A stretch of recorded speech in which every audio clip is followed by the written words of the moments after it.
నమస్తే, welcome to Jillavani news bulletin లో ముందుగా హెడ్లైన్స్ చూద్దాం.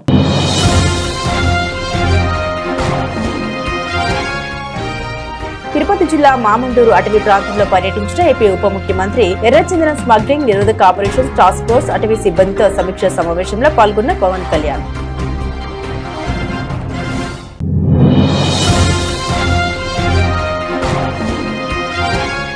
నాపై కావాలని తప్పుడు ప్రచారం చేస్తున్నారని ఆరోపించిన వైఎస్ఆర్సీపీ నేత మాజీ మంత్రి విడుదల. పల్నాడు జిల్లా ఎస్పీ కృష్ణారావుని కలిసిన తన అనుచరులపై పెట్టిన తప్పుడు కేసులను తొలగించాలి, వినతి పత్రం అందజేసిన రజనీ.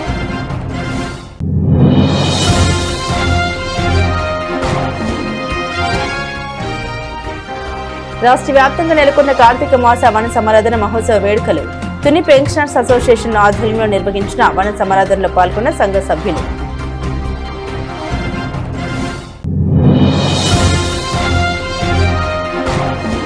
నక్కపల్లి మండలం రాజేపేట గ్రామంలో నిర్మిస్తున్న బల్క్ డ్రగ్ పార్కు వ్యతిరేకంగా కొనసాగుతున్న ఉద్యమం 57వ రోజుకు చేరుకున్న నిరసన దీక్ష శిబిరానికి విచ్చేసిన సంఘీభావం తెలిపిన వైసీపీ రాష్ట్ర కార్యదర్శి వీసం రామకృష్ణ. మామండూరు తిరుపతి జిల్లాలో ఉప ముఖ్యమంత్రి పవన్ కళ్యాణ్ పర్యటించారు. మామండూరు అటవీ ప్రాంతాన్ని సందర్శించి అక్కడ అధికారులతో కలిసి మొక్కలు నాటారు. ఎర్రచందనం, అంకుడు, తెల్లమద్ది, వెదురుతో పాటుగా శేషాచలంలో మాత్రమే కనిపించే అరుదైన మొక్కలు పరిశీలించి అటవీ అధికారుల నుండి వివరాలు తెలుసుకున్నారు. నేపియర్ రిజర్వ్ ఫారెస్ట్ వద్ద ఉన్న వాచ్ టవర్ నుండి మొత్తం అటవీ ప్రాంతాన్ని వీక్షించారు. ఎర్రచందనం స్మగ్లింగ్ నిరోధక ఆపరేషన్స్ టాస్క్ ఫోర్స్ అటవీ సిబ్బంది కూంబింగ్ తదితర వివరాల్ని డిప్యూటీ సీఎం అడిగి తెలుసుకున్నారు. మంగళంలోని ఎర్రచందనం గోదాంను పరిశీలించిన అనంతరం తిరుపతి జిల్లా కలెక్టరేట్లో అటవీ అధికారులతో సమీక్ష నిర్వహించారు. నేను అటవీ శాఖ బాధ్యతలు తీసుకున్నాక, పర్యావరణ బాధ్యతలు తీసుకున్నాక ముందుగా రెడ్ శాండర్స్, ఎర్రచందనం స్మగ్లింగ్ ఒకటి ఇది నా దృష్టిలో ఉంది. గత 14 నుంచి 19 వరకు ఒక విధానంలో ఉంటే 19 నుంచి 24 వరకు చాలా విపరీతంగా ఎర్రచందనం స్మగ్లింగ్ జరిగింది. అంటే ఉదాహరణకి ఒక సంవత్సరం అటు ఇటుగా, అంటే ఇది మీ దృష్టికి తీసుకురావడానికి, పొద్దున డిపోలోకి వెళ్తే నేను అక్కడ ఉన్నది దాదాపు 2,60,60,000 దుంగలు ఉన్నాయి, ఎర్రచందనం దుంగలు. అంటే కనీసం 2 దుంగలైనా కలిపి ఒక చెట్టు అనుకుంటే ఈ 6 సంవత్సరాల్లో 5-6 సంవత్సరాల్లో 1,30,000 ఎర్రచందనం చెట్లు అడ్డగోలుగా నరికేశారు. ఇది మనకి ఆన్ రికార్డు మనకు ఉంది ఇప్పుడు. సో నేను మిగతా అధికారులందరితో మాట్లాడుతున్నప్పుడు దీని విలువ ఎంత ఉండొచ్చు అంటే, యాజ్ ఆన్ నౌ మార్కెట్లో ఇప్పుడున్న 40 లక్షల టన్ను అనుకుంటే, మెట్రిక్ టన్ను అనుకుంటే దాదాపు 2,000 కోట్ల నుంచి 5,000 కోట్లు ఇప్పుడు మనకు ఉన్నది. అసలు ఇది పట్టుకున్నది ఎంత ఉంటుంది అంటే దీనికి కనీసం 2 నుంచి 3 దాకా ఉంటుంది అనేది ఒక అంచనా కింద మన అధికారులు చెప్తా ఉన్నారు. సో దీన్ని బట్టి మీరు అర్థం చేసుకోవచ్చు, ఒక close to 8,000 to 10,000 crores worth ఎర్రచందనం ఇక్కడ స్మగ్లింగ్ చేయబడింది. సో నేను ఛార్జ్ తీసుకున్న తర్వాత ముందస్తుగా ఏం చేసాం, ఏంటి ఇష్యూస్ ఉన్నాయంటే, మేము కర్ణాటక రాష్ట్రానికి వెళ్ళి మాట్లాడుతున్నప్పుడు అంటే ఎంత అలసత్వంతో ఉన్నాం అని చెప్పడానికి 140 కోట్ల ఎర్రచందనం దొంగలు కర్ణాటక అటవీ శాఖ అధికారులు స్వాధీనం చేసుకున్నారు. దాన్ని వాళ్ళు అమ్మేశారు. అది నేను కుంకి ఏనుగుల కోసం వెళ్ళి వాళ్ళతో ఇంటరాక్షన్లో వాళ్ళు థ్యాంక్స్ చెప్తున్నాను, మీకు థ్యాంక్స్ చెప్పాలి, మాకు మీ వల్ల మాకు 140 కోట్లు మా అటవీ శాఖకు వచ్చినాయి అని. ఏంటి వచ్చినాయి అంటే, మీరు కొట్టేసిన ఎర్రచందనం, మీ స్మగ్లర్లు కొట్టేసిన ఎర్రచందనం దొంగలు మేము ఇక్కడ పట్టుకుని దాన్ని వేలం పాటలు అమ్మేసి మాకు 140 కోట్లు వచ్చిందని. అంటే దీనికి అప్పుడున్న మంత్రులు కానీ ఒక్కరు కూడా బాధ్యత తీసుకోలేదు. ఈరోజు నేను దాన్ని పొలిటికలైజ్ చేయడానికి కూడా పెద్ద ఎక్కువ మాట్లాడే దాని గురించి, ఎందుకంటే జరిగిపోయిన దాని గురించి మనం ఏం చేయలేం, కానీ ఏం కరెక్షన్స్ చేయాలి భవిష్యత్తులో అనే దాని మీద ఉంది. దీంట్లో కూర్చోబెట్టి ఎస్పీ సుబ్బారెడ్డి గారి నేతృత్వంలో టాస్క్ ఫోర్స్ పనిచేస్తూ ఉంది, రెడ్ శాండర్స్ని ట్యాకిల్ చేసే టాస్క్ ఫోర్స్. దీని గురించి కూర్చోబెట్టి అటవీ శాఖ అధికారులతోటి కానీ అండ్ టాస్క్ ఫోర్స్ అధికారులందరితో కూర్చోబెట్టి 5 జిల్లాల ఎస్పీలతో కూర్చొని మాట్లాడాము. ఇప్పుడు దాకా ఒక రివ్యూ మీటింగ్ చేసాం. అంటే ఈ మీటింగ్ తాలూకు ఇంటెన్షన్ ఏంటంటే, ఎంత స్మగ్లింగ్ జరిగింది ముందు, ఎంతసేపు ఎర్రచందనం జరిగింది, ఎర్రచందనం స్మగ్లింగ్ జరిగింది అని ద వాల్యూమ్ ఆఫ్ స్మగ్లింగ్ ఎంత ఉంది, ఎన్ని దొంగలు ఉన్నాయి మీరు ఊహించుకోండి. 2,60,000 దొంగలు అంటే 1,30,000 పచ్చని చెట్లు ఇప్పుడు ఈరోజు మన కొట్టేస్తే వచ్చినాయి. దీనికి కొన్ని లక్షల చెట్లు కొట్టేస్తుంటాయి, కానీ ఇంకో 2 లక్షలు అదనంగా కొట్టుంటారు, కానీ తక్కువ క్లోజ్ టు అనదర్ ఒక 1.5 to 2 lakh చెట్లు కొట్టేస్తుంటారు. ఇది మనకి అందరినీ లెక్కేది. ఇప్పుడు అన్నీ వెళ్ళి లోపలికి వెళ్ళి చూస్తే పెద్ద చెట్లు ఏం లేవు, అన్నీ కొట్టేసిన చెట్ల తర్వాత పక్క నుంచి వచ్చే మొలకలు కొంచెం పెద్దగా అయినాయి. కానీ సో ఎర్రచందనం ఇది ప్రత్యేకించి ఎర్రచందనం శేషాచలం అడవులకే వెంకటేశ్వర స్వామి వెలిసిన ఈ ప్రాంతానికి ఎందుకు ప్రసిద్ధి అంటే ఇది ఆయనకి గాయం తగిలి ఆయన రక్తం నుంచి వచ్చింది. అందుకే దానికి ఆయన రక్తం కింద పడింది కాబట్టి ఆ రక్తాన్ని వృధా పోనివ్వటం ఎందుకని చెప్పి దానిని ఆయన ఎర్రచందనంగా చేశారనేది ఇది మన శాస్త్రాలు చెప్తా ఉంటాయి. సో ఎర్రచందనం అనేది అంత ప్రాశస్త్యం దాన్ని జస్ట్ ఏదో మనం కూర్చొని ఒక చెట్టుని కాదు, ఇది ఒక డివైన్. తనపై దుష్ప్రచారం చేస్తూ తనకు సంబంధించిన వారిపై తప్పుడు కేసులు పెడుతున్నారంటూ కూటమి నేతలపై వైఎస్ఆర్సీపీ నేత మాజీ మంత్రి విడుదల రజని ఆగ్రహాన్ని వ్యక్తం చేశారు.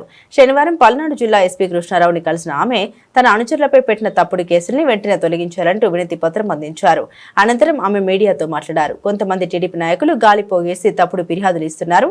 ఆ ఫిర్యాదులపై పోలీసులు తప్పుడు కేసులు పెడుతున్నారు. తప్పుడు కేసులు పెట్టి నన్ను భయపెట్టాలనుకుంటున్నారు. మీ బెదిరింపులకు భయపడేవారు ఎవరూ ఇక్కడ లేరు. ఇప్పటికే నాపైన 7 తప్పుడు కేసులు పెట్టారు. ఎస్సీ ఎస్టీ అట్రాసిటీ కేసు కూడా బనాయించారని రజని అన్నారు. ఈ 2-3 రోజులుగా మనం చూస్తా ఉన్నాము ఏ విధంగా టార్గెట్ విడుదల రజని అంటూ ఈ జిల్లాలో ఇక్కడ పోలీసు వారు ఏ విధంగా కూడా ఒక హైడ్రామా నడిపారు, ఏ విధంగా కూడా పోలీసు వాళ్ళు కూడా ఇందులో పార్ట్ అయ్యి నన్ను టార్గెట్ చేస్తూ ఇబ్బంది పెట్టాలనుకున్న వాళ్లకు ఆద్యం పోస్తూ మరి ఏ విధంగా ముందుకెళ్లారనేది ఇప్పుడు నేను చెప్పబోతున్నటువంటి ఈ కేసే ఒక ఉదాహరణ.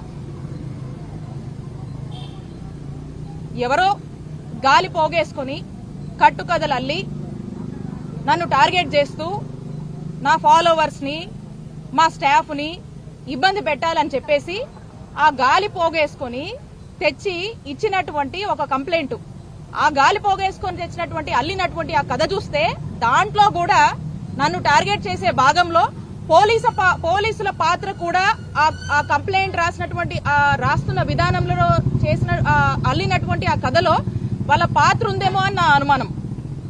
ఎందుకనంటే ఒక కంప్లైంట్ లో శ్రీ గణేష్ చౌదరి అనేటువంటి వ్యక్తి నా సన్నిహితుడని, ఈ గణేష్ అనేటువంటి వ్యక్తి నా ఫాలోవర్ అని, అతనికి మాకు ఏవో ట్రాన్సాక్షన్స్ ఉన్నాయని చెప్పేసి ఒక గాలి పోగేసి ఒక కట్టుకదల్లి అది కంప్లైంట్ ఇస్తే ఆగ మేఘాల మీద ఆ కంప్లైంట్ ఎప్పుడైతే గ్రీవెన్స్ కి వచ్చిందో ఇమీడియట్ గా కూడా నా స్టాఫ్ మీద చీటింగ్ కేసు నమోదు చేశారు. ఒక్కసారి మనం చూస్తే శ్రీ గణేష్ చౌదరి నా సన్నిహితుడా? ఎవరి శ్రీ గణేష్ ఒకసారి చూద్దాం. మీరు చూసినట్టయితే ఇందులో ఈ సర్కిల్ చేసినటువంటి వ్యక్తి ఇతను శ్రీ గణేష్ చౌదరి. ఇతను ఎవరి పక్కన ఉన్నాడండి? 2024 ఎన్నికల్లో Darsi MLA candidate, MLA incharge గా నిలిచినటువంటి ఆ ఎమ్మెల్యే అభ్యర్థి క్యాంపెయిన్ లో ఉన్నాడు ఈ శ్రీ గణేష్ చౌదరి. ఎంతో సన్నిహితంగా క్యాంపెయిన్ చేస్తూ వారి కోసం ప్రచారంలో మాట్లాడుతున్నటువంటి ఫోటోలు, ఆ దర్శి క్యాంపెయిన్ లో పార్టిసిపేట్ చేసినటువంటి ఫోటోలు, ఇవి ఎవరు సన్నిహితుడండి? ఇతను ఎవరు ఫాలోవరు? ఏ పార్టీ? ఈ శ్రీ గణేష్ చౌదరి. ఈ శ్రీ గణేష్ అనే వ్యక్తి టీడీపీ. ఈ టీడీపీ అతన్ని మా ఫాలోవర్ అంటారా? మా ఫాలోవర్ అని చెప్పి కట్టుకదల్లి మా మీద కేసు పెడతారా? ఇప్పుడు వాస్తవాల్లోకి వస్తే 1 మార్చ్ 2025 ఇది ప్రజావేదికలో లోకేష్ గారికి ఒక అర్జీ వెళ్ళింది. ఇది లోకేష్ గారికి ఇచ్చినటువంటి అర్జీ. ఈ అర్జీలో ఏమని ఉందంటే, చంద్రగిరి శ్రీనివాస్ రెడ్డి అనేటువంటి వ్యక్తి, ఇది ప్రకాశం జిల్లా దర్శిలో ఇచ్చినటువంటి ఈ అర్జీ ఇందులో ఏమనంటే జాబ్స్ ఇప్పిస్తారు. తుని పట్టణ శివారు శ్రీ సాయి ఆశ్రయ వృద్ధాశ్రమం పక్కన గల వనంలో పెన్షనర్ అసోసియేషన్ తుని వారి ఆధ్వర్యంలో కార్తీక అనే మహోత్సవం మరియు సర్వసభ్య సమావేశం ఘనంగా జరిగింది. ఈ కార్యక్రమం మొదటగా కార్తీక దామోదర దాత్రి పూజ, సర్వసభ్య సమావేశం ప్రధాన కార్యదర్శి శ్రీవిఎస్ఆర్ ఆంజనేయ ప్రసాద్ నేతృత్వంలో అధ్యక్షులు ఎం త్రిమూర్తులు అధ్యక్షతన జిల్లా ఉపాధ్యక్షులుగా రవాశ్రీ పి మాధవరావు, గౌరవ అతిథి ముఖ్య అతిథిగా రిటైర్డ్ ఏఎస్పీ శ్రీ బీడీవీవి ప్రసాద్ బలరామరాజులు హాజరయ్యారు. అధ్యక్షులు మాట్లాడుతూ గౌరవ పెన్షన్ సంబంధించినటువంటి సమస్యల గురించి చర్చించారు. అనంతరం శ్రీ మాధవరావు ఆర్థిక కార్యదర్శి జి కృష్ణ రాష్ట్ర జిల్లా స్థాయిలో ఉన్న సమస్యలు వాటి అంశాలని గురించి విశదీకరించారు. అనంతరం నివేదిక అందించగా కార్యదర్శి ఆంజనేయ ప్రసాద్ మరియు కె శ్రీరామ్ శర్మ, నాగభూషణం, శేషగిరి ఇతర సభ్యులచే వివిధ సాంస్కృతిక కార్యక్రమాలు నిర్వహించడం జరిగింది. ఈ కార్యక్రమంలో విజేతలైన విజేతలకు బహుమతి ప్రదానం, గౌరవ అతిథులచే బహుకరించడం జరిగింది. శ్రీమతి అండ్ శ్రీ డివివి ప్రసాద్ గారి సౌజన్యంతో విందు కార్యక్రమం ఏర్పాటు చేశారు. ఈ కార్యక్రమంలో అధిక సంఖ్యలో పెన్షనర్స్ కార్యవర్గ సభ్యులు, పెన్షనర్లు, వారి కుటుంబ సభ్యులు కుటుంబ సమేతంగా హనుమ మహోత్సవ కార్యక్రమానికి వేచేసి వారి ఆనందాన్ని, సంతోషాన్ని వ్యక్తం చేశారు. ఈ కార్యక్రమం చక్కగా చేసిన ప్రతి ఒక్కరికి శ్రీరామ్ శర్మ గారు వందన సమర్పణ చేసి జనగణమనతో కార్యక్రమం ముగిసింది.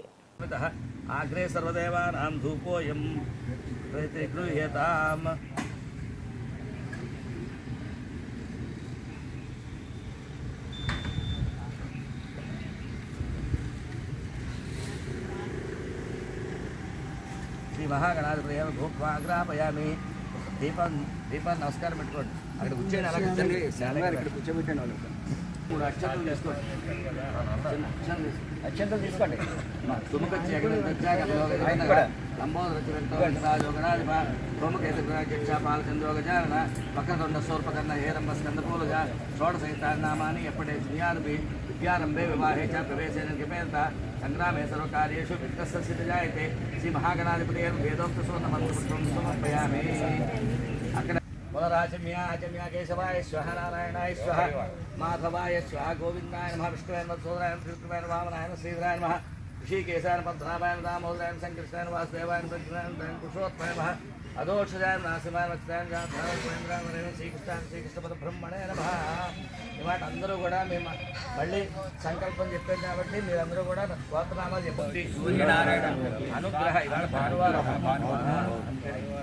సూర్యనారాయణ మూర్తి అనుగ్రహ కటాక్ష సిద్ధ్యర్థం తులసీధాత్రి సమేత లక్ష్మీనారాయణ ప్రీత్యర్థం శ్రీ లక్ష్మీనారాయణ పూజాం చరిష్యే.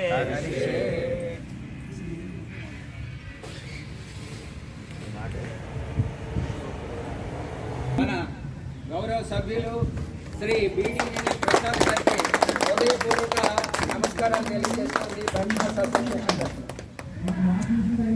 అదేవిధంగా మరి ఈరోజు ఈ కార్యక్రమాన్ని ఇంత ఘనంగా మీరందరూ వచ్చి దిగ్విజయం చేసినందుకు మీరందరికీ కూడా స్వాగతం సుస్వాగతం తెలియజేస్తూ ఈ కార్యక్రమానికి అధ్యక్షత వహించవలసిందిగా మన అధ్యక్షులు డైనమిక్ ఎం త్రిమూర్తులు గారు, మల్లిపెద్ది త్రిమూర్తి గారిని వేదిక సాధారణంగా ఆహ్వానిస్తుంది.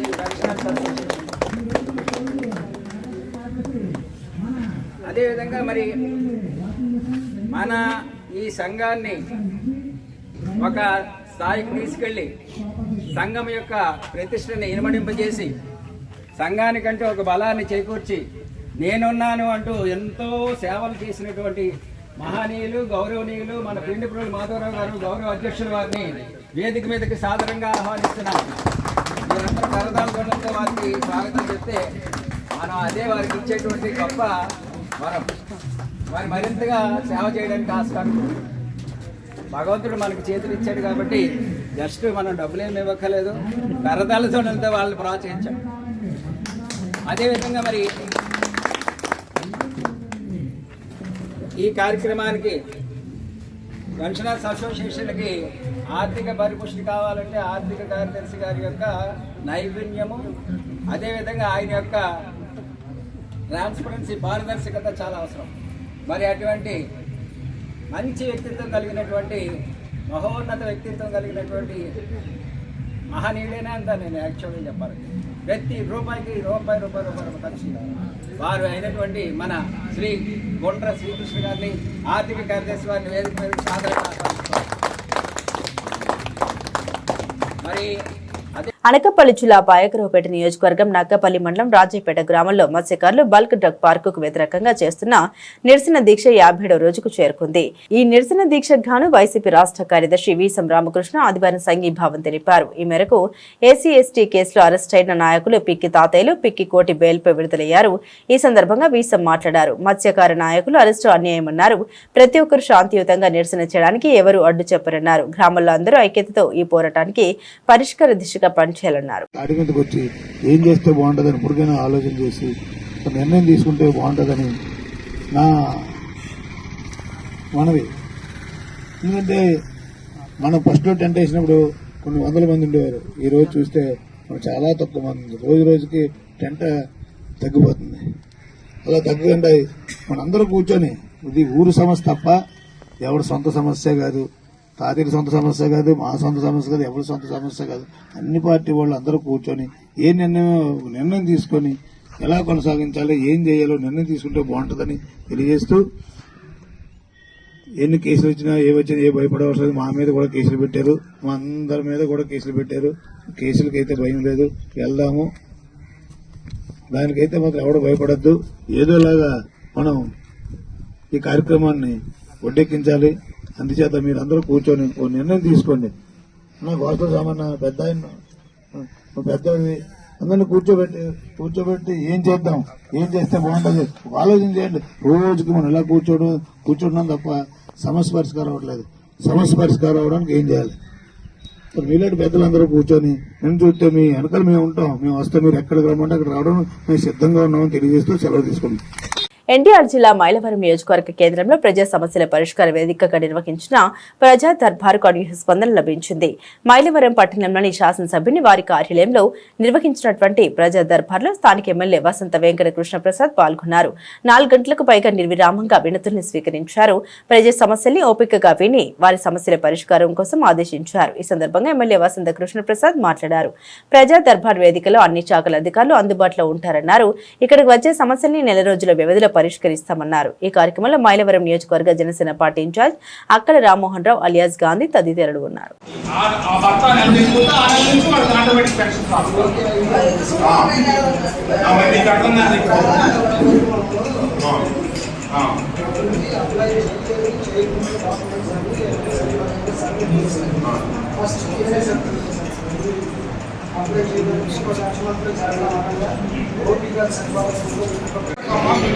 మీ సచివాలయాన్ని మీరు అప్లై చేయడం ప్రభుత్వం ఇంటి పట్టాలు కొత్తగా ఇచ్చే త్వరలో ప్రారంభిస్తూ 37 ఎకరాల ప్రవర్తిస్తాం ఉంది. ఒక 140 ఇవ్వచ్చు. అప్లికేషన్లో 5 అప్లికేషన్ రాష్ట్రం మొత్తంలో ఎక్కడ ఇవ్వడం స్టార్ట్ అవుతుంది. అందరికీ త్వరలో స్టార్ట్ అవుతుంది. మీ అందరూ కూడా పట్టాలు ఇస్తాం. మీరు మీ సచివాలయాల దగ్గర కూడా అప్లికేషన్ సచివాలయాలు అప్లోడ్ చేస్తుంటే ఇది మా ఎమ్మెల్యే లాగే నుంచి కూడా మేము అప్లోడ్ చేయాలని చేస్తాం. ఎన్టీఆర్ జిల్లా తిరువూరు కల్తీ మద్యం తయారు చేసి అమ్ముతున్న వారికి జైలుకు పంపించడంతో పాటుగా వాళ్ళ ఆస్తులు జప్తు చేయాలని తిరువూరు శాసనసభ్యులు కొలికలపూడి శ్రీనివాసరావు డిమాండ్ చేశారు. ఈ రోజు తిరువూరులో ప్రజా దర్బార్ నిర్వహించిన అనంతరం ఎమ్మెల్యే మీడియాతో మాట్లాడారు. గత నెల రోజుల నుండి కల్తీ మద్యంపై అరెస్టుల పర్వం కొనసాగుతుంది.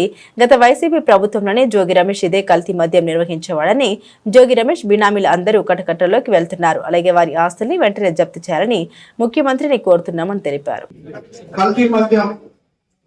సూత్రధారి, పాత్రధారి జోగి రమేష్ ఆయన మాటల్ని, ఆయన డ్రామాలని చూస్తున్నారు. గత ప్రభుత్వంలోనే కల్తీ మద్యానికి సంబంధించి రాష్ట్రంలో అనేక ప్రాంతాల్లో కల్తీ మద్యాన్ని తయారీకి సంబంధించిన ఒక రకమైన ఫ్యాక్టరీలను నిర్మించి కల్తీ మద్యం తయారు చేసి వేలాది మంది ప్రజల ప్రాణాలు పోవడానికి కారణమైన గత ప్రభుత్వ వారసత్వంగా జోగి రమేష్, ఆయన బినామీలు, ఆయన వ్యాపార భాగస్వాములు ఇప్పుడు కూడా అదే అరాచకం కొనసాగించాలని చేసిన ప్రయత్నం పెట్టుకుంటే ఈరోజు వాళ్ళు పట్టణకాల పాలన జరిగింది. అయితే కేవలం ఇంత దుర్మార్గమైన కల్తీ మద్యానికి సంబంధించి పూర్తి ఆధారాలతో దొరికిన ఈ నేరస్తులకు సంబంధించి కేవలం అరెస్టులతో ఆపకుండా వాళ్ళ ఆస్తుల్ని జప్తు చేయమని గౌరవ ముఖ్యమంత్రి గారికి ఈ సందర్భంగా విజ్ఞప్తి చేశారు. ఎన్టీఆర్ జిల్లా విజయవాడ రూరల్ మండలం గొల్లపూడి గ్రామ మార్కెట్ యార్డ్లో రైతు కొనుగోలు సేవా కేంద్రాన్ని విజయవాడ ఎంపీ కేశినేని శివనాథ్, మైలవరం శాసన సభ్యులు వసంత వెంకట కృష్ణ ప్రసాద్, విజయవాడ సెంట్రల్ ఎమ్మెల్యే బోండా ఉమామహేశ్వరరావు ప్రారంభించారు. ఈ సందర్భంగా ఎంపీ కేశినేని శివనాథ్ మాట్లాడారు. గొల్లపూడి మార్కెట్ యార్డ్లో 1.50 లక్షలతో అంతర్గత రోడ్ల నిర్మాణ పనులకు శంకుస్థాపన, గొల్లపూడి మార్కెట్ యార్డ్ అభివృద్ధికి కృషి చేస్తామన్నారు. సీఎం చంద్రబాబు గొల్లపూడి మార్కెట్ యార్డ్లో వివిధ పనులకు 10 కోట్ల నిధులు మంజూరు చేశారన్నారు. మైలవరం ఎమ్మెల్యే వసంత కృష్ణ ప్రసాద్ మాట్లాడారు. మార్కెట్ యార్డ్కి శాశ్వత ఆదాయాన్ని తీసుకొచ్చే 90 దుకాణాల నిర్మాణం 85% పూర్తయింది. గొల్లపూడిలో రైతు బజార్ నిర్మాణం కూడా చివరి దశలో ఉందన్నారు. ఎన్డీఏ కూటమి ప్రభుత్వం రైతు బంధు ప్రభుత్వం అని ఎమ్మెల్యే బోండా ఉమామహేశ్వరరావు అన్నారు. అంతకు ముందు కూడా మనం చూస్తే 2014-19 సమయంలో మార్కెట్ యార్డ్లు ఎంతో క్రియాశీలకమైన పాత్ర పోషించేవి. 1923 సంవత్సరంలో మార్కెట్ యార్డ్లన్నింటినీ నిర్వీర్యం చేయటం, అంతేకాకుండా వీటికి ఏమీ అధికారాలు లేకుండా చేసిన గత ప్రభుత్వం ఈ మార్కెట్ యార్డ్ పరిస్థితిని చాలా దారుణంగా తయారు చేసింది. అప్పటి నుంచి కూటమి ప్రభుత్వం అధికారంలోకి వచ్చినాక ఆ కమిటీలను ఏర్పాటు చేయడమే కాకుండా మార్కెట్ యార్డ్ గొల్లపూడి మార్కెట్ యార్డ్కి సుమారు 10 కోట్ల విలువైన పనులు శాంక్షన్ చేయడం, దాంట్లో ముఖ్యంగా ఇవాళ ఇంటర్నల్ సీసీ రోడ్లు ఓపెన్ చేయడానికి వచ్చిన అతిథులందరికీ కూడా ధన్యవాదాలు తెలుపుకుంటూ, అదేవిధంగా ఈ గొల్లపూడి మార్కెట్ యార్డ్ మనం చూసుకుంటే ఆంధ్రప్రదేశ్లోనే అత్యంత ప్రతిష్టాత్మకమైన మార్కెట్ యార్డ్. ఈ మార్కెట్ యార్డ్ని మనం అందరం కూడా చక్కగా మంచి ప్రజలందరికీ ఉపయోగకరంగా ఉండే విధంగా తీసుకెళ్దామని తెలియజేసుకుంటూ అందరికీ ధన్యవాదాలు. సెంట్రల్ శాసనసభ్యులు బోండా ఉమామహేశ్వరరావు, పార్లమెంట్ సభ్యులు కేశినేని చిన్ని గారు కలిపి గొల్లపూడి మార్కెట్ యార్డ్లో 10,35,00,000 విలువైన పనులు వివిధ దిశల్లో ఉన్నాయి. వాటిలో 1,50,00,000 విలువైనటువంటి అంతర్గత రహదారుల నిర్మాణం పూర్తయింది. ఈ మార్కెట్ యార్డ్కి శాశ్వతంగా ఆదాయం చేకూర్చే రోడ్డు ఫేసింగ్ సంబంధించి 90 దుకాణాల సముదాయం కూడా నిర్మాణం దాదాపుగా 85-90% పూర్తయింది. త్వరలో కూడా నిర్మాణం పూర్తయ్యి ఈ మార్కెట్ యార్డ్కి ఆదాయం కూడా సమకూరబోతా ఉంది. అట్లాగే రైతు బజార్ నిర్మాణం కూడా చివరి దశలో ఉంది. త్వరలో రైతు బజార్ నిర్మాణం కూడా పూర్తవుతుంది. ఈ గొల్లపూడి రైతాంగం గతంలో ఏవైతే ఈ భూములు ఇచ్చి ఈరోజు ఈ మార్కెట్ యార్డు రాష్ట్రంలో అత్యంత ప్రతిష్టాత్మకమైనటువంటి మార్కెట్ యార్డులో ఒకటిగా నిలిచిందంటే ఇది గొల్లపూడి రైతుల యొక్క త్యాగ ఫలం అని చెప్పి నేను చెప్తా ఉన్నాను.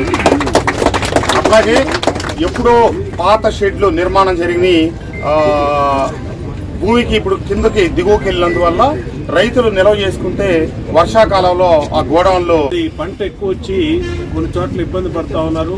మార్కెట్ ధర లేక మొన్న ఉల్లిపాయల ధర పడిపోతే ప్రభుత్వమే ఉల్లిపాయలు కొని మార్కెట్ ధర రైతులను ఆదుకుంది. ఉల్లిపాయలు ఒకటే కాదు, టమాటాలు కానీ, అట్లాగే పత్తి కానీ, మామిడికాయ కానీ, అట్లాగే అనేకమైనటువంటి రైతులు పండించే ఉత్పత్తులన్నీ కూడా ప్రభుత్వమే కొని వాళ్ళకి అండగా నిలుస్తూ ఉంది, మార్కెట్ సపోర్ట్ చేయకపోయినా.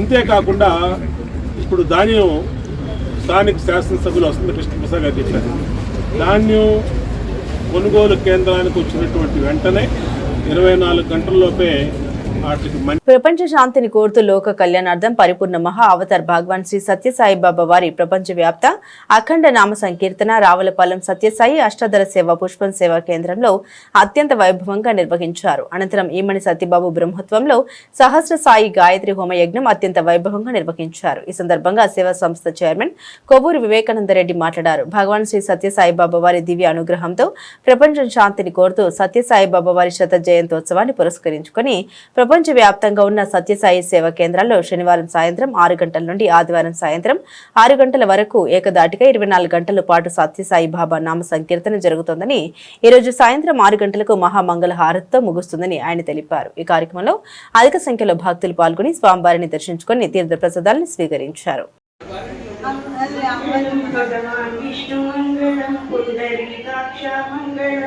గరుడధ్వజా చందరా అరహరలూలికమము ఆదరించరా రామ నీకు మంగళము రాజశేఖరేశ్వరి మముగన్నదల్లి పరమేశ్వరి ఆపలో చల్లగా పెరుగును ముల్లు. ఎన్టీఆర్ జిల్లా విజయవాడ రాష్ట్రీయ ప్రజా కాంగ్రెస్ పార్టీ కార్యాలయం నుండి పార్టీ వ్యవస్థాపక అధ్యక్షులు మేడ శ్రీనివాసరావు మీడియాతో మాట్లాడారు. అమెరికా అధ్యక్షులు ట్రంప్కు మోదీ ఎందుకు భయపడుతున్నట్లు అని, భారత్లో జరిగిన ఈవీఎంల మోసాలకు మోదీ గెలుపుకు ట్రంప్ సహాయం ఏమైనా ఉందా అని, మధుమేహం ఉబకాయం ఉన్న భారతీయుల్ని అమెరికాకు రానియమనే ట్రంప్ ప్రకటన హాస్యాస్పదమని, 140 కోట్లు పైబడి ఉన్న భారతీయులు అమెరికా ఆహార ఉత్పత్తుల్ని ఒక్కసారి వద్దు అనుకుంటే అమెరికా పరిస్థితి ఏంటో ట్రంప్ ఊహించుకోవాలన్నారు. భారతీయ సైన్యం త్యాగాల్ని సైతం ట్రంప్ ఖాతాలో వేసుకుంటున్న మోదీ మౌనంకు కారణాలు తెలియడం లేదన్నారు. ఎందుకు భయపడుతున్నారో అర్థం కావడం లేదు. అసలు మోదీని భారతీయ ప్రజలే ఎన్నుకున్నారా, ట్రంప్ ఆశీస్సులు గెలిపించాయనే సందేహాలు భారతీయుల్ని వెంటాడుతున్నాయన్నారు. భారతదేశం సిగ్గుపడాల్సినటువంటి విషయం. ఎందుకంటే మనం నరేంద్ర మోడీ పాలనలో ఉన్నామా లేదు ట్రంప్ పాలనలో భారతదేశం ఉందో అర్థం కాని పరిస్థితుల్లో ఉంది. ఈరోజు ట్రంప్ ఎంత సిగ్గుమాలిన ప్రకటన అంటే, డయాబెటిక్ ఉన్న వాళ్ళని అలాగే ఉపకాయం ఉన్నటువంటి వాళ్ళని అమెరికాకి ఎలవలేదట. అలా అనుకుంటే అమెరికన్ ప్రోడక్ట్ ఏది కూడా భారతదేశంలో అసలు ఆహార పదార్థాలు ఏమీ తీసుకోవద్దు అని చెప్పగలిగే దమ్ము ధైర్యం మన నరేంద్ర మోడీ గారికి ఉందా? ఎందుకో భారతీయ అడ్మినిస్ట్రేషన్ అన్నింటిలో కూడా ట్రంప్ ఇష్టానుసారం కలగజేసుకుంటున్నాడు. అలాగే ఈ భారతీయ సైన్యం త్యాగాలతో ఆ రోజు పెహల్గాము దాడిని తిప్పుకోవడం కోసం ఆపరేషన్ సింధూర్ మన భారతీయులు భారత సైన్యం ఎంతో వీరోచితంగా పోరాడి ఆ ముష్కరులకి వాళ్ళని సపోర్ట్ చేస్తున్నటువంటి పాకిస్తాన్ ప్రభుత్వానికి బుద్ధి చెప్తే నరేంద్ర మోడీ గారు కనీసం ఖండించకుండా ట్రంప్ గారు ఆ యుద్ధాన్ని నేనే ఆపాను. ఇంత సిగ్గుమాలినటువంటి పని ఒక ప్రపంచ అగ్రదేశంగా ప్రకటించుకున్నటువంటి ట్రంప్ అన్నింటిలో ఇన్వాల్వ్ అవ్వడం అనేది సిగ్గుమాలినటువంటి పని. అదేవిధంగా మోడీ గారు ట్రంప్కి ఎందుకు భయపడుతున్నారో అర్థం కావట్లేదు. ఇదే ఈ ఉపకాయం డయాబెటిక్కే కాదు, అనేక విషయాల్లో అనేక ఇష్యూస్లో భారతీయులను చాలా ఇబ్బందులు పెడుతున్నారు. వీసాల విషయంలో కానీ అలాగే ట్యాక్సెస్ రూపంలో ఉన్నటువంటి పరిస్థితుల మీద కానీ ఇంటెన్షన్లుగా భారతీయుల మీద ఒక నిజమైనటువంటి ఒక కక్షని సాధిస్తున్నారు. నిజంగా భారతీయులు 140 కోట్ల మంది జనాభా ఒక్కసారి అమెరికన్ ప్రొడక్ట్స్ మీద బ్యాన్ ప్రకటిస్తే అమెరికా పరిస్థితి ఏంటో అర్థం చేసుకోవాలి. కానీ ఇక్కడ మోడీ గారు మాత్రం ట్రంప్కి భయపడుతున్నారు. మా అనుమానం ఏంటంటే, ఈ మధ్యకాలంలో అనేక వార్తలు అనేక ప్రచార మాధ్యమాల ద్వారా మీడియా ద్వారా వెలుగు చూస్తున్నాయి. అలాగే పార్లమెంట్లో ప్రధాన ప్రతిపక్షమైనటువంటి రాహుల్ గాంధీ కూడా ఒక ప్రకటన చేశాడు. ఓట్ల చోరీ అంటే ఓట్ల దొంగతనం ఎలా జరుగుద్ది? చాలా పెద్ద స్థాయి అంతర్జాతీయ కుట్ర ఏదైనా జరగాలి. ఈ అంతర్జాతీయ కుట్ర ఏదైనా అమెరికా కేంద్రంగా జరిగిందా?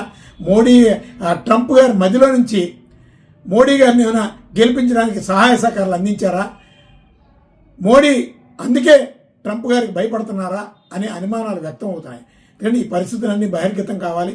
ఎందుకంటే ట్రంప్ ప్రవర్తన అనేక ప్రశ్నలకు సందేహాలని తెచ్చేటటువంటి పరిస్థితులు ఉంటున్నాయి. ఖచ్చితంగా భారతీయులకి ఇది అవమానం. కానీ భారతీయులందరూ కూడా మా రాష్ట్రీయ ప్రజా కాంగ్రెస్ పార్టీని తెలియజేస్తుంటే, ఒకసారి అమెరికన్ ఆహార పదార్థాలని పాశ్చాత్య దేశ ఆహార పదార్థాలని ఖచ్చితంగా వదులుకోవాలని భారతీయులందరికీ రాష్ట్రీయ ప్రజా కాంగ్రెస్ పార్టీ పిలుపునిస్తుంది. కాకినాడ జిల్లా పెదపూడి మండలంలో పెదపూడి దోమాడ గ్రామాలకు చెందిన మాలధారణ దీక్షలో ఉన్న స్వాములు రైతులు కాకినాడ నాగమల్లి తోట గోశాలలో పశుగ్రాసం లేక అల్లాడుతున్న గోవుల్ని చూసి మానవతా దృక్పథంతో చెల్లించిన పశుగ్రాసం దాతల సహాయంతో స్వాములు రైతులు సామూహికంగా స్వచ్ఛంద సేవ చేసి ద్విచక్ర వాహనాలపై గడ్డి మోపులు తీసుకుని గోశాలకు అందించారు. ఈ సందర్భంగా రైతులు స్వాములు మీడియాతో మాట్లాడారు. పశువుల దీనస్థితిని చూసి మనసు చలించి గతంలో అయితే ట్రాక్టర్ గడ్డి అందజేశారని, అలా మరలా ఇప్పుడు రైతులు స్వాములు దాతల సహకారంతో మళ్లీ గోశాలకు పశుగ్రాసం తరలించడం జరుగుతోందని, రైతులు గాని ఎవరైనా సరే గోవులకు పశుగ్రాసం అందించి వాటి మనుగడ కాపాడతారని ప్రజలందరినీ కోరారు. మాది తూర్పుగోదావరి జిల్లా కాకినాడ జిల్లా పెదపూడి మండలం పెదపూడి గ్రామం దోమాడ గ్రామం కలిపి మా స్వాములు నానప్ప అందరూ కలిపి ఇలా గడ్డి కోస్తే ప్రతి ఊరు కూడా కోత్తరం అవగాహనతో ఇలా చేస్తున్నాం. ఇది వరకు గతంలో నేను కూడా ఎప్పుడు చేయలేదు. మా గురుస్వామి కంటే కృష్ణ గురుస్వామి ఎప్పుడు కూడా పీఠం దగ్గర చెప్తూ ఉండేవారు, స్వామి ఇలా కాదు గోశాల గడ్డి కొయ్యాలి, నేను ఏటా ఒట్టిగడ్డిగా పంపుతాను. అలాగే కాదు మా స్వామి పచ్చడి పోయాలంటే నేను కూడా మా స్వామిలో ఎవరో ఫస్ట్లో వినలేదు గతంలోనే. లాస్ట్ ఇయర్ నేను ఈ స్వామి అంటే సర్లే ఒక ట్రిప్ వేద్దామని మేము స్వామి అందరం కూడా ఒక ట్రిప్ వేసాం. వేయటం జరిగాక ఆ రోజు నేను కూడా వెళ్ళాను. కూడా వెళ్తే అక్కడ గడ్డి లేక ఉసూరుమంట ఉన్నాయి. నాకు చాలా ప్రాణం ఎలా అయితే అలా ఆడిపోయింది. అక్కడ నాకు నచ్చగా వేసాక మళ్ళీ అలాగే కాదు స్వామి ఇంకో ట్రిప్ వేద్దాం అలాగే 5-6 ట్రిప్లు వేస్తాం జరిగింది. అలాగే అప్పటి నుంచి యాలగడ్డ గోవిందరాజు స్వామి కూడా ఎక్కువ గడ్డికి వస్తుంటారు. ఆ స్వామి కూడా ఎప్పుడు కూడా చెబుతుంటే ఫోన్ చేస్తుంటే వచ్చి నేను ఆ కోహెల నాకు అవకాశం ఉన్నాడు నేను గడ్డికి వస్తాను. ఇలా కొయ్యటం వల్ల నిరుడికి ఇయ్యడికి కూడా చాలా మార్పు వచ్చింది. ఆడ నిరుడు అయితే చాలా దారుణంగా ఉంది. ఇప్పుడు కలెక్టర్ గారికి తీసుకున్నారట. గచ్చు అన్ని బాగున్నాయి. నిరుడి మీద ఏ చేయడం బాగుంది. ఒక అలాగా ఇలా బైక్ ర్యాలీకి వెళ్తే 10 మంది ఇక్కడి నుంచి కాకినాడ వరకు వెళ్తాం కాబట్టి అందరూ కూడా కోస్తారో అనే ఒక అవగాహనతో ఇలా బైక్ ర్యాలీగా 10 మంది అందరూ స్వాములు పచ్చగడ్డి మోపు కోసి స్వాములు నానప్పలు ఇంకా సావుకారులు గడ్డి కోసిన వాళ్ళు కూడా అందరూ వస్తున్నారు. అలాగే 10 మంది కలిస్తే ఆ గోశాలకి ఏదో ఇంటికో పుష్పతి ఎసడుకో మాలని ఒకడో ఇద్దరు చేసి పని కాదు. ఇది 10 మంది కలిస్తే ఏదో చేయొచ్చు అనే ఒక అవగాహనతో 10 మంది కలగాలనే కొయ్య ఉద్దేశంతో చేస్తున్నాం. స్వామి శరణయ్యప్ప. పెదపూడి మండలం దోమడ గ్రామ వాస్తువులు పెదపూడి గ్రామ వాస్తువులు కూడా కలిసి ఈ గోశాలకి గోవులు రక్షించాలనే ఉద్దేశంతో ప్రతి గ్రామం కూడా ఇలా గడ్డి కొయ్యాలి పట్టుకెళ్ళాలన్న సదుద్దేశంతో మేము గడ్డి కోస్తున్నాం. ప్రతి ఒక్కరు మానవులు కూడా ఈ గోవుల గురించి ఆలోచించాలి. ప్రతి గ్రామం నుంచి కూడా గడ్డి పట్టుకెళ్ళాలి. చాలా ఇబ్బంది పడుతుంది గడ్డి లేకుండానే. మేము స్వాములు 18 మంది మాలాధారణ వేసుకున్నాం. మేము ఈ అవగాహనతో మేము గడ్డి కొయ్యాలి వాటిని రక్షించాలని చెప్పి మేము అప్పుడే మూడోసారి ఇది గడ్డి కొయ్యడం జరుగుతుంది. మేము పట్టుకెళ్తున్నాం. అలాగే ప్రతి ఒక్కరు కూడా ముందుకు వచ్చి ఈ గడ్డి కొయ్యాలి అందరూ పట్టుకెళ్ళాలన్న సదుద్దేశంతో మేము ఒక బైక్ ర్యాలీగా అందరం బయలుదేరి కాకినాడ గోశాలకి మేము పట్టుకెళ్తున్నాం. అందరూ కూడా దీని గురించి స్పందించి ప్రతి ఒక్కరు కూడా ఏదో సందా రూపంలో వేయాలనుకుందో ఒక కూలోని పంపు ఒక ఏదో రకంగా గడ్డికి పంపాలి అన్న ఉద్దేశంతో మేము ఈ పని కూడా చేస్తున్నాం. అందరూ తెలాలని అందరూ కూడా దీని గురించి కొంచెం అవగాహన తెచ్చుకుని ఆలోచించి ఈ పని చేయాలని మేము పదే కోరుకుంటున్నాం. అనకాపల్లి జిల్లా ఎస్ రాయవరం మండలం వేమగిరి గ్రామంలో శ్రీ లక్ష్మీ శ్రీ రంగనాయకుల వారి వన సమారాధన కార్యక్రమం ఘనంగా నిర్వహించారు. భక్తులు పెద్ద సంఖ్యలో పాల్గొని వారం రోజుల పాటు భజన కార్యక్రమాల్ని కోలాటాలు నిర్వహించారు. ఈ కార్యక్రమం శ్రీ రంగనాయక కమిటీ సభ్యులు గ్రామ ప్రజల ఆధ్వర్యంలో నిర్వహించారు. ఈ కార్యక్రమంలో టీడీపీ మండల అధ్యక్షులు హాజరయ్యారు.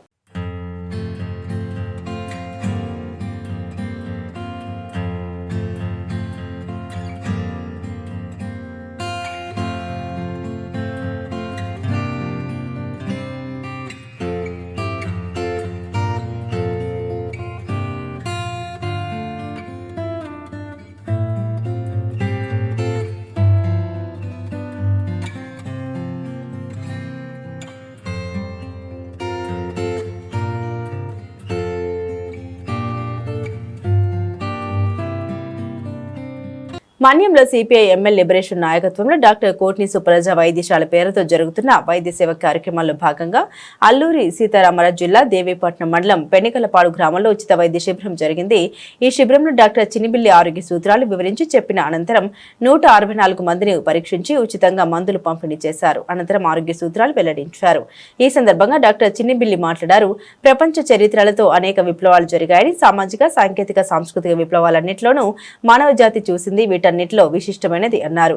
ఇది చరిత్ర గతిని మార్చివేసిందన్నారు. 1971లో సంభవించిన మహోత్తర రష్యన్ విప్లవం, ఈ విప్లవం ఒక కొత్త సామాజిక వ్యవస్థకు, ఒక మనిషికి మరో మనిషికి, ఒక జాతికి మరో జాతికి దోచుకొని దోపిడీ లేని సోషలిస్ట్ వ్యవస్థకు జన్మనిచ్చిందన్నారు. ఈ కార్యక్రమంలో సిపిఐ లిబరేషన్ కాకినాడ జిల్లా కార్యదర్శి ఎగుపాటి అర్జున్రావు, అధ్యక్షులు సోమిశెట్టి జయభీం, ఆటో యూనియన్ అధ్యక్షులు సిహెచ్ రాంబాబు, జన సంస్కృతి మండలి సభ్యులు కామ్రేడ్ షామ్యూల్, రాజు సింహాచలం, విలియం, షేక్స్పియర్, ప్రసాదరావు, పొల్లా శ్రీను, రాజు, ప్రదీప్ తదితరులు పాల్గొన్నారు.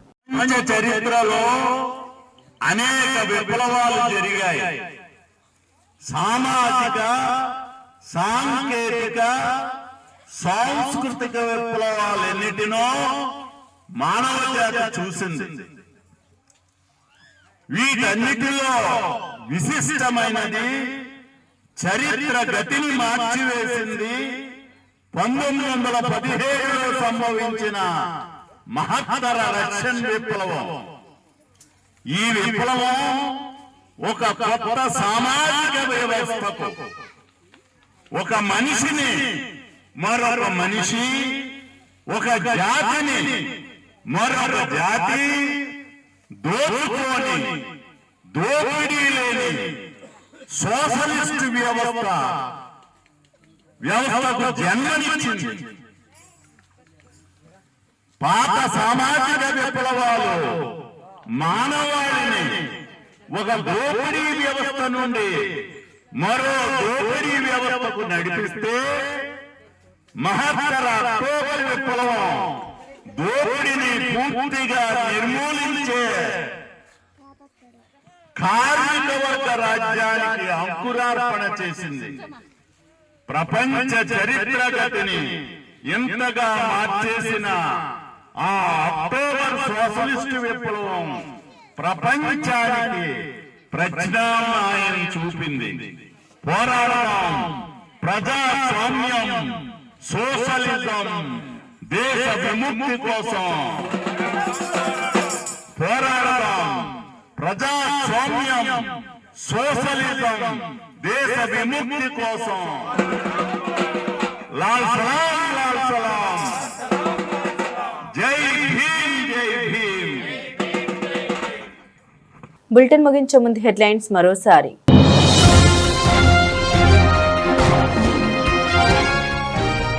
తిరుపతి జిల్లా మామండూరు అటవీ ప్రాంతంలో పర్యటించిన ఏపీ ఉప ముఖ్యమంత్రి. ఎర్రచందనం స్మగ్లింగ్ నిరోధక ఆపరేషన్స్ టాస్క్ ఫోర్స్ అటవీ సిబ్బందితో సమీక్ష సమావేశంలో పాల్గొన్న పవన్ కళ్యాణ్.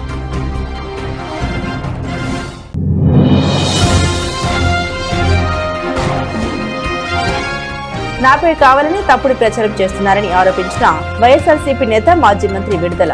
పల్నాడు జిల్లా ఎస్పీ కృష్ణారావుని కలిసిన తన అనుచరులపై పెట్టిన తప్పుడు కేసులను తొలగించాలి వినతి పత్రం అందజేసిన రజనీ.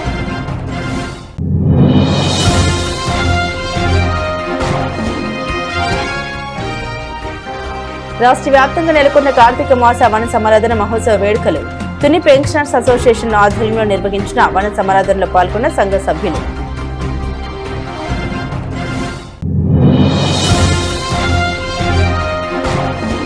నక్కపల్లి మండలం రాజేపేట గ్రామంలో నిర్మిస్తున్న బల్క్ డ్రగ్ పార్కు వ్యతిరేకంగా కొనసాగుతున్న ఉద్యమం 57వ రోజుకు చేరుకున్న నిరసన దీక్ష. శిబిరానికి విచ్చేసిన సంఘీభావం తెలిపిన వైసీపీ రాష్ట్ర కార్యదర్శి వీసం రామకృష్ణ.